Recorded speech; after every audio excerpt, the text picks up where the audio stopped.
Hello, greetings. It is currently 3:40 p.m. on the 24th of August, and we have a lot of music to catch up on. Mainly, that music will be caught up with per se later tonight. But this is going to be Magicide. This is Heliseum, the project formerly being of Eden, and we're going to be hosting them on the Anatomy podcast here pretty soon. So just keep an eye out for that. Let's get these turned on. Boom, bada, bang. And let's listen to Heliseum.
That was interesting for sure. And I remember Mob, the vocalist, because like we've been in touch recently, and he's going to be on the Anatomy podcast at some point, along with the entirety of Magicide. But he was even making a comment just like 20 minutes ago now that like his vocals were shit, but the instrumentals were great. I don't know who made the instrumentals. I don't know who cooked up the instrumentals essentially for the song and came up with the general layout, but I wasn't really pulled by the instrumentals this time. I was mostly pulled by the vocal spectrum that was going on, because you were doing really good. And yeah, that was Heliseum. That's kind of like my review, is like pros are vocals, and then cons would definitely be the instrumentals. It wasn't really grabbing me, and I was constantly confused. Bands like Croesus, bands like Archspire, plenty of just bands in general, or prog metalcore bands like Silent Planet, they will change it up. They will, kind of go outside the lines and do strange time signatures and stuff and catch you off guard, but eventually you get like, it's almost like you go outside and then you come back in, and that's the song structure for a lot of those types of bands.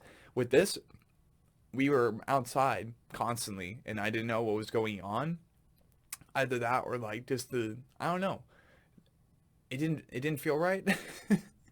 At least the instrumentals didn't feel right, but I'm sure that y'all are going to be cooking up some fire in the near future, and it has 717 views. So like you're off to a great start, and of Eden like transitioning into Magicide. I think the only thing, visually speaking too, I think the logo does fine without the pentagram, but that's just me providing some honest feedback as a buddy, as a friend, as an associate in the community, as someone that you are familiar with. But yeah, that was Magicide, that was Heliseum. Hope you guys enjoyed, and we will see you next time.